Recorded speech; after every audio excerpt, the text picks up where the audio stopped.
So we're here with Sean Alexander. Hey. So I guess you're Sean. I should ask you, who are you, right? I'm Sean Alexander. I'm a senior program manager on the Windows team. Very cool. And we're here with a few other guests. And who are you? I'm Namton. I'm here from Hong Kong. I'm actually responsible for the IT Pro communities in Hong Kong. Wow. And you're going to just be filming and yeah, I'll be filming, you filming. That'll be fun. Can't wait to see that video. And who are you? I'm Dave Strange. I'm a group program manager in Windows. Okay, cool. And you've been on Channel 9 before. I have, I know. I am Sanaz Ahari, and I'm the program manager for Start.com. Start.com rocks. So, thank you. And what are we here to see? You gadgets. Gadgets. Oh, yeah, there we go. Everything gadgets. So, well, at least two of the three things gadgets. So we're talking about web gadgets and desktop gadgets. And as you know, at PDC, it was a big unveiling of Windows Sidebar as a feature in Windows Vista. So we wanted to give you kind of a sneak preview. It's that thing on the sidebar, right? Exactly. Sort of like there. Yeah. And now, do you need the sidebar to run gadgets? Is this... Well, Sidebar is actually a feature that's going to be available in Windows Vista, and we're also going to make gadgets for the desktop available down level. So people will, on Windows XP specifically, will also be able to run gadgets for the desktop. And then anybody with a web browser, of course we prefer IE7, can go ahead and run gadgets on star.com today. Wait a second. There's gadgets already out there? Yep, web gadgets I thought this today. was all stuff that's coming, like, in the future. Yeah, well, that's kind of the cool thing about our gadget platform. Okay. There's been a lot of work done in kind of the concept of mini applications. Apple, Confabulator, our friends at Stardock have all had their own interpretations of what a mini application is. Yeah. And one of the things that I think really sets us apart is the fact that we're taking an approach which blends both web-based gadgets, gadgets that you have on sites like Star.com, as well as desktop gadgets that will run inside of Windows Sidebar. Okay. So it makes it really easy for you to maybe have like a weather gadget on your Star.com homepage. Well, you might want to pin that directly to your sidebar and have it available for you anytime, maybe even when the browser's not up. So we're going to enable you to go ahead and do that. Now, this stuff was shown at the PDC on the big screens, right? Can you just give us a little demo so I get refreshed again what you're talking about with Windows Vista? Sure. Yeah, let's go ahead and take a look. And we'll ask a stupid question. Sure. So what we have here is basically a widescreen laptop. In fact, one of the interesting things that we found is that most business and consumer laptops are going widescreen within the next 18 to 24 months. So consumer market's about 2/3 there right now. But the neat thing is that addresses a main complaint that people had about the original Windows Sidebar. So as you can see, we've designed the new sidebar to only take up that additional screen real estate that you might have on a widescreen monitor. So I can do things like I can go ahead and open up a browser window. Here you see I can get the full MSN homepage. I can even resize it, but I still have plenty of screen real estate with my sidebar gadgets running on the side. Right. The other thing that you'll notice here is that because Sidebar is a host for mini applications, if I maximize my window, it goes ahead and overlaps or Z orders above the sidebar. Okay. But the sidebar offers a number of... Can I pin the sidebar to be on the top always? Absolutely. Yeah, okay. You can do that. In fact, we'll take this curved bar that you see and we'll snap it straight so that it bumps up right against your window that you have open. And I noticed the sidebar is transparent as well. That's right. Yeah. Has some opacity. If I actually made it on top, would I see through it to the web page that I have there? Yes, actually that'll work fine because we support opacity inside of the glass, so that definitely works. Very cool. But we have a couple of examples here. I have just a traditional clock gadget. I have an email gadget. You'll notice if I mouse over on it, it's actually talking to Outlook, just using the Outlook object model. It tells me a quick stat on my emails. And this is one we actually just wrote for fun. This is actually a security dialog for Outlook. But you'll notice that if I click on it, now I get a flyout that'll show me emails categorized by order of importance, flagged emails for follow-up, and then unread emails. And then I can go ahead and customize this at any point. If I click on any one of these, it'll go ahead and open up Outlook. But one of the cool things about gadgets is Sidebar is a place on the desktop that you can go ahead and pin your gadgets, or you can go ahead and drag them, drop them off onto the desktop. So here you can see I have an RSS gadget loaded here as well. If I want, I can go ahead and drag and drop that right on the sidebar here. Okay. Or, same thing with the slideshow player. Now, I could drag all my gadgets off the sidebar, and then could I delete the sidebar? Oh, sure. In fact, we have a feature in the sidebar settings where if you go ahead and click on it, you can go ahead and set it to remove all gadgets. It'll hide the sidebar, and all your gadgets will be floating on the desktop. We'll also support multi-mod environments, and you can dock it on either the right-hand side or the left-hand side of your desktop. And can I put it on the second monitor? Yep. Oh, absolutely. Okay. Yep. So it works if I have 5 monitors like they have at Reuters. I can pick which monitor I dock the sidebar on. That's a good point. Or the panorama, right? The 3 Yep. screens. Yeah, Yep. that would be cool. Cool. Yeah. So we're definitely going to support those. That's my goal. That's when I know I've arrived, when I have 5 monitors. So the way that you go ahead and pick gadgets is through the gadget picker. Okay. So I can click here. You notice that we're working right now on the gadget picker. I have a couple of other items here. I have internet search. Here you saw my RSS gadget that I loaded. And here's one that we did for fun called Windows Media Player. Well, it basically just uses the Windows Media Player control, Okay. the scriptable COM object. And because gadgets are really just made up of DHTML plus script, or you can use Avalon or Windows Presentation Foundation to go ahead and build them. Okay. You're just using script behind it to go ahead and automate it. So in this particular case, what we did was we built it using our platform and JScript. So what this will allow us to do is some pretty neat things. Now you just double clicked on that to add it. Are you going to be able to drag it right out and dock it on the sidebar out of that menu? Or? We're taking a look at it right now. Okay. I would say that the gadget picker that you see right now is an early form of that, something that we're continuing to develop and take feedback on. In fact, that's one of the things I really want to encourage people to do is visit our website at microsoftgadgets.com Right. and give us feedback on the video. We'll go ahead and post it there and tell us what you like, what you don't like about what you're seeing. Now you mentioned there were 2 types of, or were there 2 types of gadgets or 3 types of gadgets? Well, technically, there's 3 types. Okay. There's web gadgets, which are built, and Sanaz will Sanaz actually is talk going to show about us some that. of those, right? And then there's desktop gadgets, Okay. which we showed, or sidebar gadgets, which we're showing here. The third type is actually a custom type designed for devices. So you have web, desktop, and devices. For devices, you build that using Sideshow, which is the new auxiliary info display.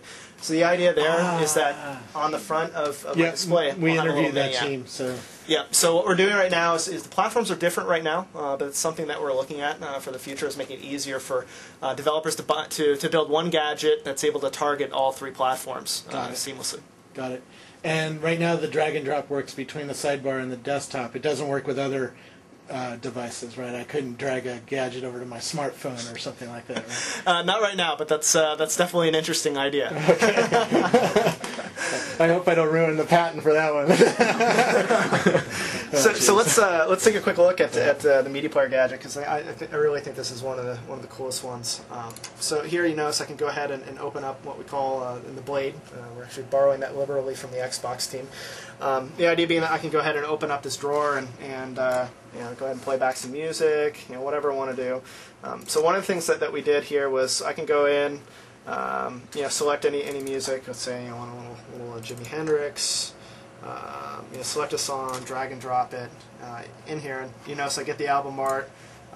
Music will start playing, and I can even turn off the display if I want to have just a really clean look.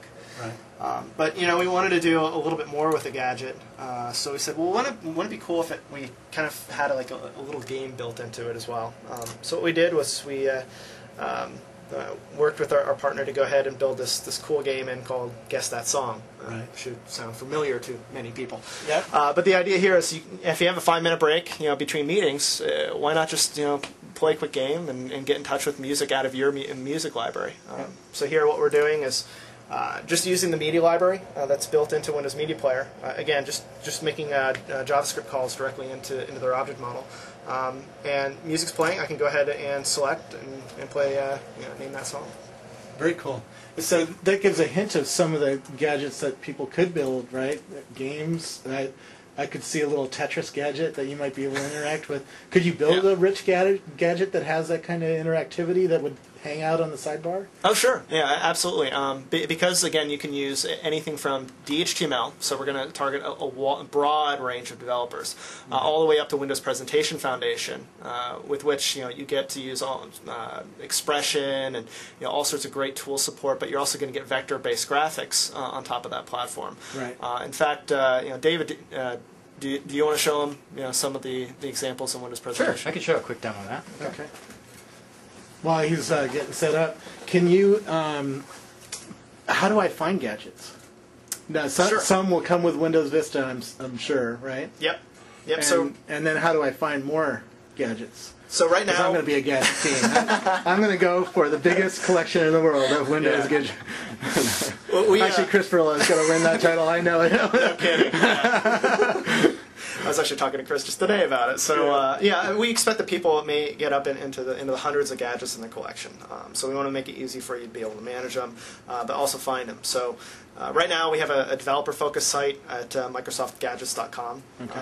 Right now, as I mentioned before, the current build is not available in the PVC build of Windows Vista, but around Beta 2, we are going to be making bits available so the developers can start playing with that. And if we can get it out earlier, we certainly will. But what I would do is say just go to MicrosoftGadgets.com and check in there. We got a blog, an RSS feed, and of course we have an RSS feed. You have an RSS gadget. You have to have some content for that RSS gadget, right? Exactly. So just visit the site. Yeah. Very cool. Is there going to be a business model? So if I'm a developer, can I make a really, really killer gadget that I could sell for $5, say, and share some revenue with Microsoft and get in? Yeah, here's the thing. We think that most gadgets are going to be made available for free. They're pretty easy to develop, and we think they're going to be traded like playing cards, as one of our PMs says. So from that perspective, we think it's going to be a great complement to full-fledged applications. So you may have like an application suite and actually have a series of gadgets that provide you with instant access to information, which is contextual to that application. But we also do expect that there are going to be some developers who are interested in monetizing and actually building gadgets and either doing shareware or actually charging for them. We met a couple at PVC. David actually gave a presentation with Bubba Mararka on our team. We had an overflow room for our overflow room. There's so much interest in gadgets, so we think there's plenty of space here for all sorts to play. Right, and you're not limited to the kind of code you can write on the gadgets, right? You're not limiting me to a sandbox or anything like that. I can put Quake in as a gadget, right? Or I could do Flight Simulator as a gadget, right? In other words, do I have full access to the Windows API in my gadget? Programmatically, you'll be able to go ahead and access scriptable COM objects, ActiveX controls. You'll be able to go ahead and anything you do in WPF, you'll be able to also do inside of Sidebar. Okay. Now, the key thing to keep in mind, though, is I could have 4 little videos inside my gadget? Potentially, yeah. The traffic cam seems to be the popular one among members of the team. But the key thing to remember in terms of security is that we're spending a significant amount of time on that space right now. It's one of the reasons that we're holding off on actually releasing the platform, so that we can go ahead and spend even more time developing it, so that developers don't have to rebuild their gadgets. But you should expect that they're going to operate in a low rights environment similar to IE7. The user will have to explicitly acknowledge permission when they install a gadget. Basically, the gadget will notify the user, here, I need to talk to the internet, I need to talk to the file system. We'll do it in a user-friendly way, but they'll have to acknowledge that and then go ahead and explicitly accept that gadget will be allowed to run on their system. Very cool. All right, so you got some really cool gadgets to show us? Absolutely. Well, what I wanted to show you is talk a little bit about WPF. Okay. So there's a lot of benefits to WPF. One of the biggest... this is the technology formerly known as Avalon, right? Exactly. One of the things that I'm really excited about is how it separates the presentation tier from the business logic tier. So you can continue to use Visual Studio and write all your app logic.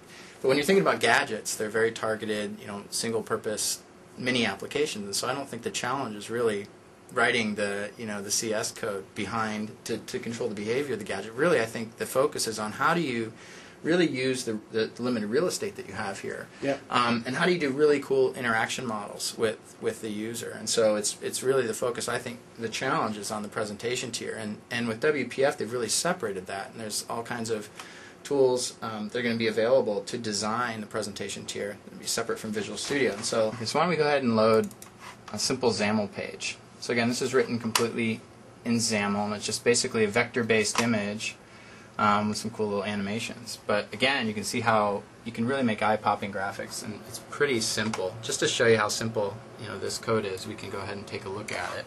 Okay. Just drag that to Notepad. Take a look. So again, you can see this is a simple page object. It has a view box and grid and simple animated This probably was vector-based done in the clock. Sparkle tool, huh? Could be done in a Sparkle tool or a number of other tools that are going to be popping up that allow you to easily author and generate. And actually, a lot of this is just generated code, XAML. So, but the question on everybody's mind then is, well, okay, cool, I've got this little XAML page. How do I repurpose this into a gadget? And the answer is it's really, really simple. Okay. We essentially have a new class. How do you do it? All you do, there's a few steps. So you just replace this page as your root element. You replace it with a gadget window. Okay. Which is our gadget class. And so I'm just going to do that. So close the gadget class. Gadget window. Yep. And then you recompile your XAML. Okay. I'm not going to do that. And then once you've recompiled the XAML page as a gadget, all you have to do is create a gadget package. Okay. And that's really simple. We support a number of formats. So we install gadgets into a gadget directory. So I'm just going to go ahead into my gadget directory. And you see the other gadgets that were there that showed up in the gadget picker. And I'm going to create a new one. So I'm going to create a new compressed folder. We support zip, cab files, or just plain directories. So the bar is really low for your iterative development process. You can just throw everything into a directory, iterate through it, and then when you go to ship it, you can put it in a zip file with a .gadget extension, or if you want to sign it to increase the probability that somebody's going to give you trust, you could put it into a cab file and digitally sign it. So we're just going to call this clock. And I showed you this XAML page, so we're just going to pop that in there. You just dragged it right into the zip I just dragged it into the zip file. Yep. The other thing that we're going to create is created an icon. Basically, it's a PNG that's just going to represent this gadget in the gadget picker. Yep. I'm going to drag that in. And then the only other thing I need to do is author a gadget XML file, which is a very simple, think of it as a manifest. And in this manifest, we define the gadget type, which in this case is WPF. It could easily be a DHTML gadget. Or in the future, we'll support this Windows Presentation Foundation Everywhere markup, which is a XAML subset. Very cool. You define things like, again, here's the icon that I created, this clock PNG, a path to the actual exe that I compiled, and then I set up my versioning information, and then we'll also set up my security. In this case, we're running WPF in full trust mode. Okay. And do you guys have samples of these or templates that we can download and start with, or do we have to sort of watch this video and hand do it back? No, of course not. Once we make the bits available and we put them up on the site, there's going to be lots and lots of documentation that give you sample code.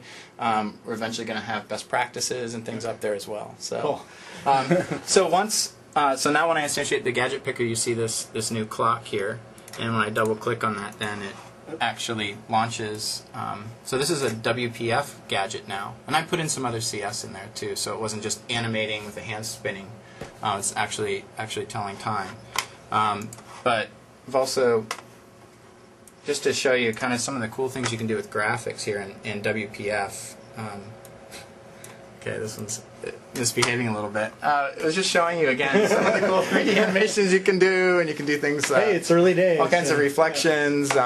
But again, the whole point with that one, here, you should be able to put videos in there and stuff. Oh, you can do just about anything. And it's Now, just amazing, like very powerful. There are some caveats, right? Because if you do some things that keep the processor busy, you're going to wear out battery life. Sure. Right? Well, a number of things. Like some of this is just to show conceptually what you can do. When it actually comes to building gadgets, you're probably going to want to minimize things like the number and the amount of animations. You don't probably want to do consistent animations constantly, or clock the CPU or take up more memory. So we even do things like in our clock gadget.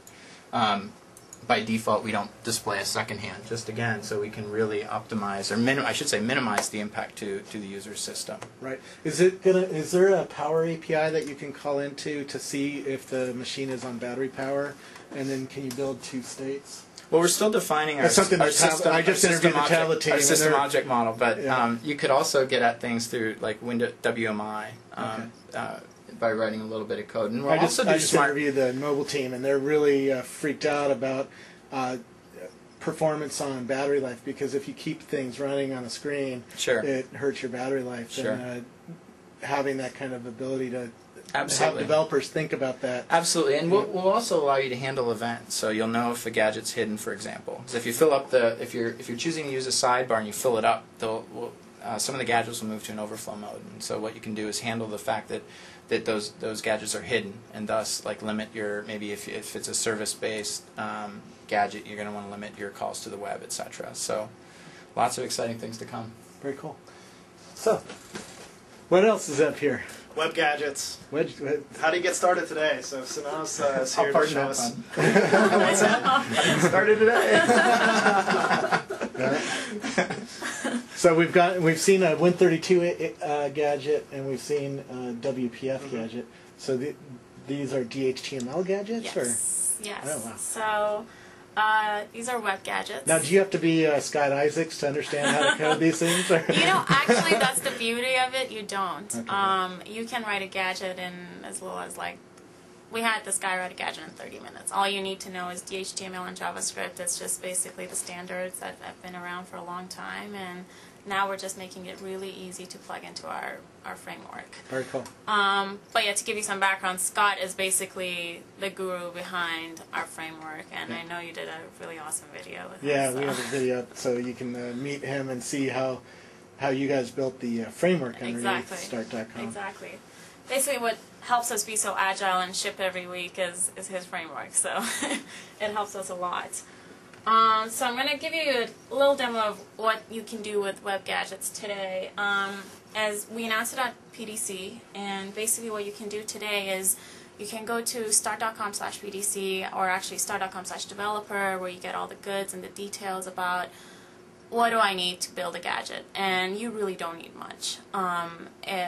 We're gearing developers that are really advanced, or just simple web developers, or you don't really even have to be a developer. Like we had one of our product managers wrote a gadget that was demoed at the company meeting. So it's really the broad range that we're aiming for. And basically, you can go to start.com, you can build your own gadget, and you can host it yourself. And what you do is you basically come to our PDC version. We don't have it on the main start.com site yet. Okay. Actually, I was going to show, you can have either a very light version of Start with nothing at all if you don't only want a search box, or you can show all the goodness that you're interested in.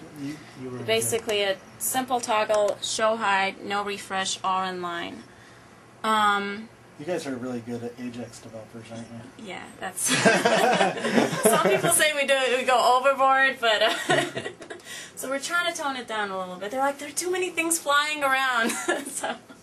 But you basically, all you have to do is go to start.com/PDC, and you can see all the feeds that I'm subscribed to, and you basically add the URL manifest for a gadget that you're interested in. So one that I already have that's actually already added is a photo gadget that we built that basically uses Flickr.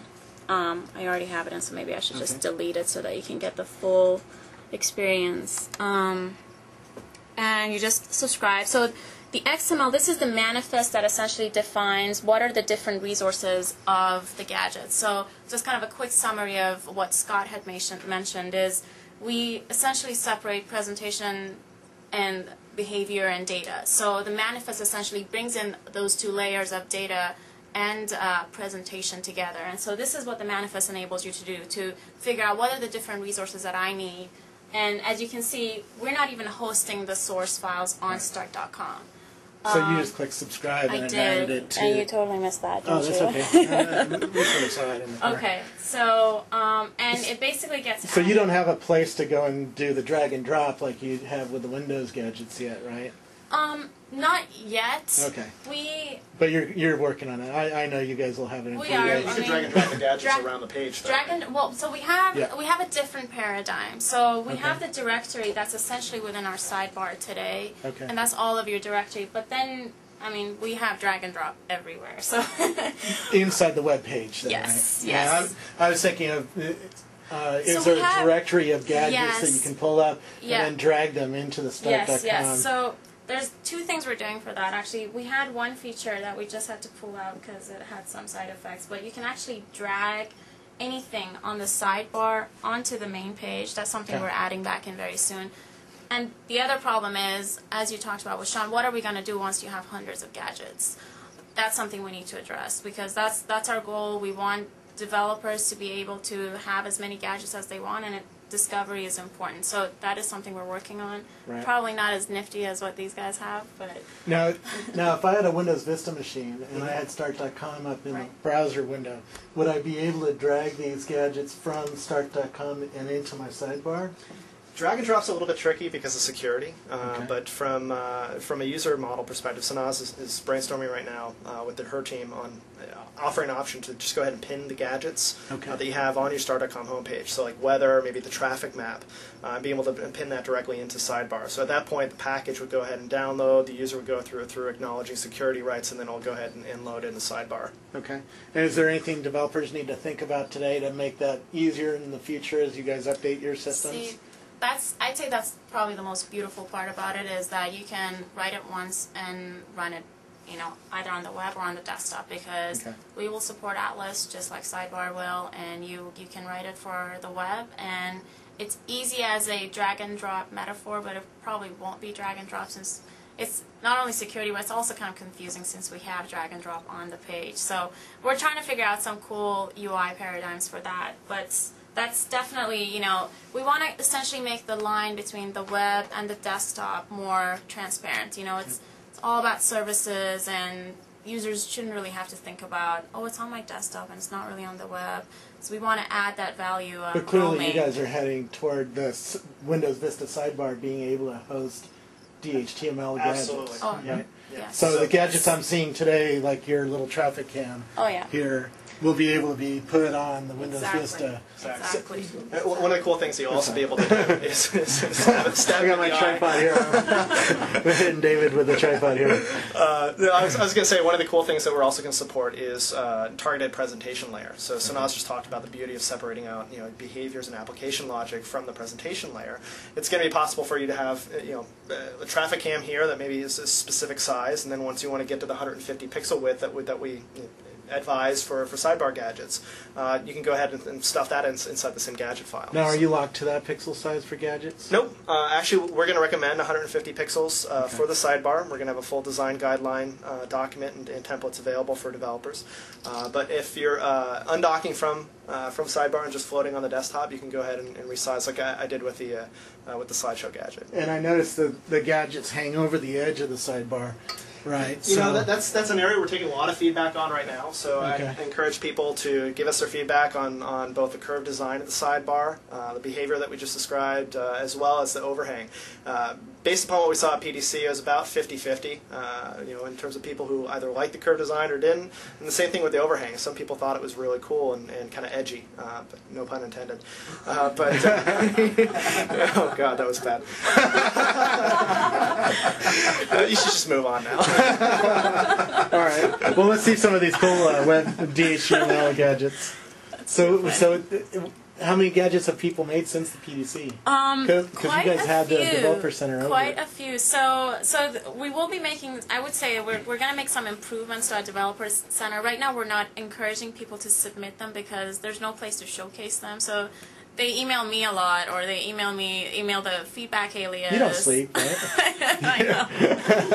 I see you on at 2 in the morning too. So. Yeah, that's something I should work on. But they've been submitting quite a bit, and then we've gotten like 5 Flickr gadgets, different flavors of it, essentially the same thing. So I really want to essentially have a place for the developers to showcase, here's what I have. So we have our forums coming up soon. We're going to have syndication for the list of gadgets and everything. So that's something we're going to work on, because then the developers are going to be like, oh, you're working on a Flickr gadget. Maybe I should work on another one, or maybe we can work on making it cooler.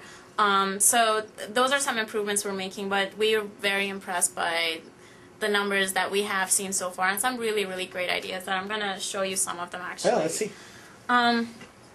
So actually, one other thing that I also want to show you, ever since we have, since our last interview, which was, I think, right after the start.com/3 with the little puzzle, Yep.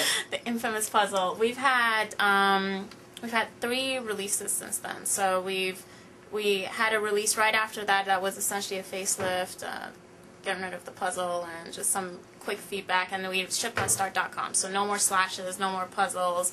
Just easy to get to. So you just go to start.com and you see your work. Exactly. You right? just go there and it's right there. And you guys update how often do you update? We update almost on a weekly basis. Okay. But we try to have significant releases within every 4 to 6 weeks. Okay. So we had, within the past 2 weeks, we've had the developer release, which was for PDC, and then we shipped to 14 markets.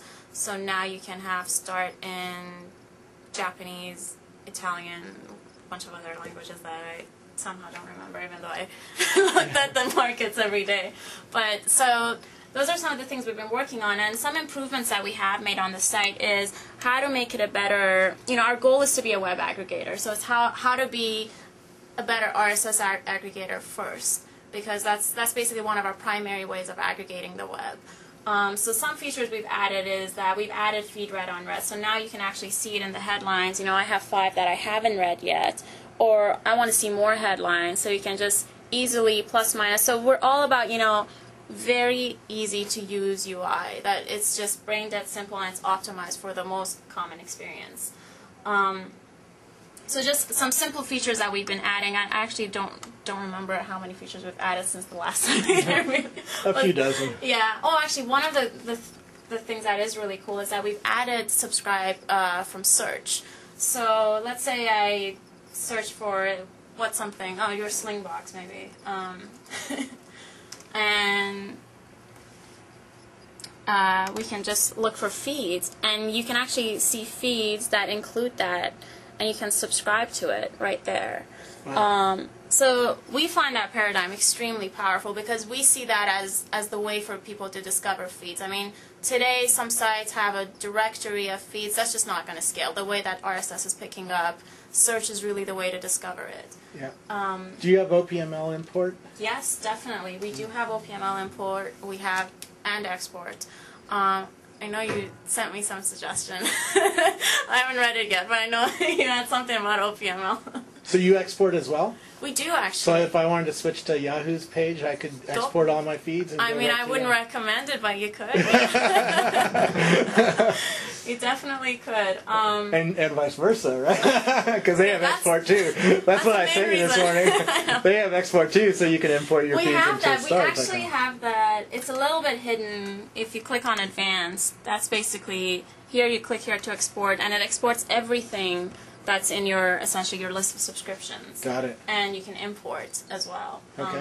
So that's a main way that most of our users are switching from Bloglines to Start or whatever other aggregator they use. Yeah.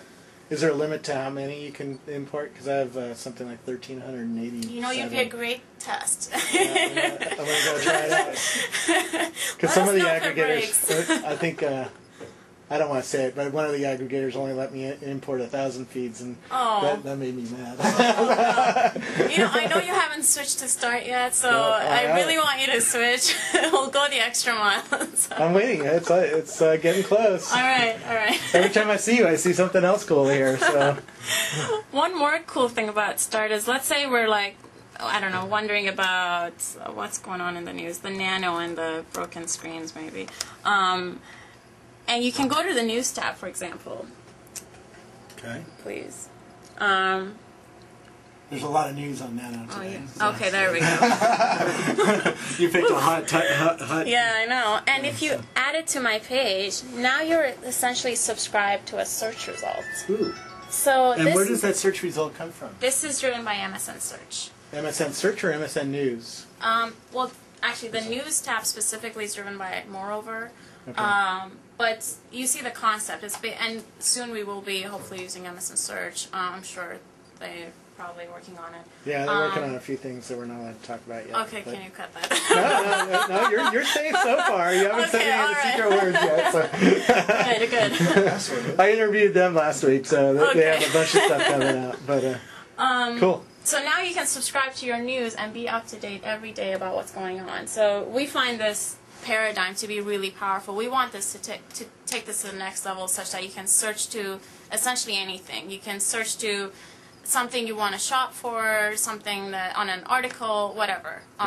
So that's that. So and I'm not talk later because I see like 3 new gadgets there that I want. Yes. Switched over to Star.com as my homepage. Yay! So and I'm not stuck with MSN Search, right? I could use any of the blog search engines out there that have an RSS feed to subscribe to, right? well, we use search as feed : for discovery. Okay. That said, Scott Isaacs has actually built a gadget that uses Feedster, which I will show you, you may be interested in, that uses Feedster to find blogs and whatnot. Oh, yeah. Cool. So I'll show you some of the gadgets that have been built. Okay. One gadget that was built, this was built in 30 minutes by Steve Ryder. I mean, he's a genius, but, maybe it'll take 3 times as much for someone else. And it's just a simple Flickr gadget. So you basically pass in a tag. Yep. And it displays all photos, this is somebody probably staying at the Standard at PDC, or somebody that liked their room, I guess, that all the photos that are tagged with PDC-05 on Flickr. Yep. And as you can see, extremely easy to use, very fast. We were actually using that tag on the plasma screens at the PDC. Right. We were pulling photos off of the same feed to display on our big screens. Like, we could even try... Look at all that food. Oh, there was lots of it. There was so much food. Right here we have a traffic gadget. This was built by one of our product managers for a demo, and this is Microsoft on 51st and 405. You can see the traffic. There's actually a cooler one that he built. Unfortunately, I can't demo it right now. That it gives you the aerial view with the congestions and whatnot. Yep. The color. I don't know if there's a term for it, but you know what I'm talking about. My smartphone has that. Yeah, exactly that. And you can actually swap between the type of views you want, and you can select a location as well. Yeah. Seattle has traffic cams over Exactly. most of our freeways. So. Right, so you can just pull it in right on start and get everything you want. And so he built that component to use the DOT's web service. Yes. And just pull down photos and stuff like Exactly. We have a really cool virtual Earth gadget that I try to get a hold of Steve Lombardi to demo it. Unfortunately, we don't have it yet, but we're going to ship it soon. Okay.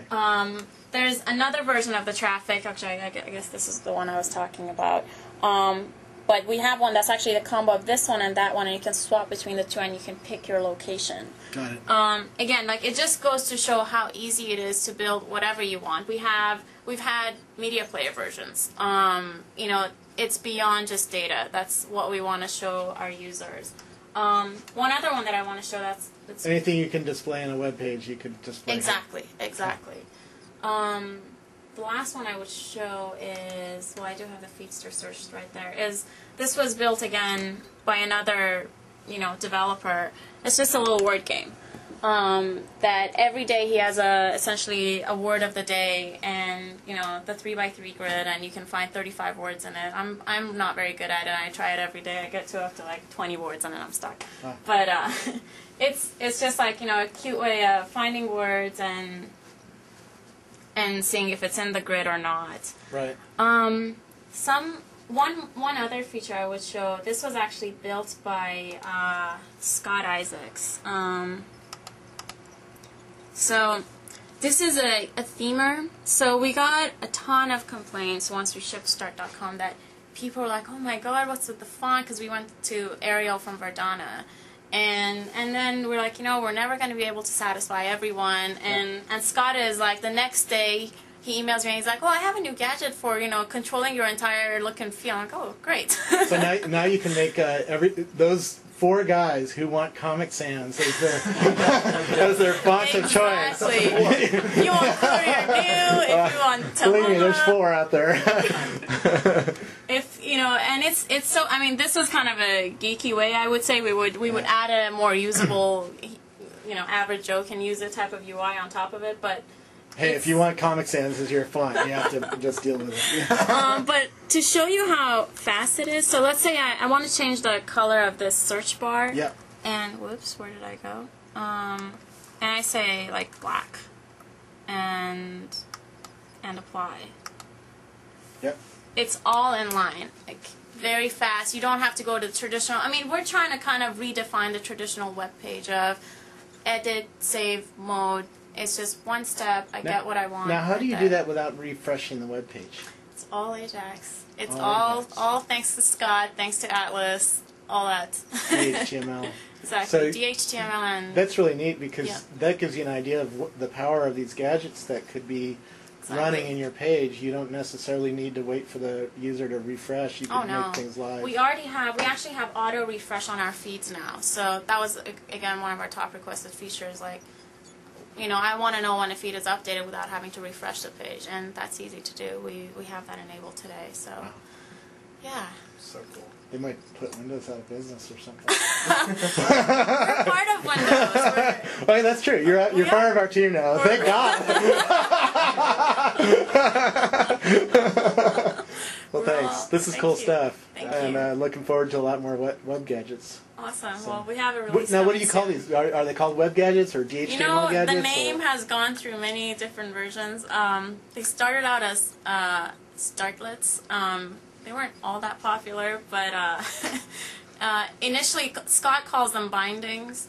And then we're like, my mom doesn't really get that. And I went to startlets. My mom probably didn't really get that either. And now we're at gadgets, which, it's web gadgets and desktop gadgets, and hopefully people like that name. Well, it makes sense too because the platforms have come together. Exactly. So it's from that perspective now you can write once and run on the desktop or on the web.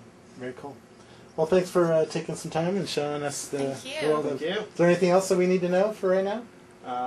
Visit MicrosoftGadgets.com. Oh, yeah. MicrosoftGadgets.com. And Sanaz has wait for some beta ways 2, right? developer resources. What? Now, you can do these right now. Yes. Oh, yeah. Yes, you Yeah. can. So you don't need to wait for beta 2 of Windows Vista to start building gadgets. So around beta 2, we're going to have our gadgets in Sidebar available. Is it going to be here by developers. Christmas? Around. Around. The person asked that.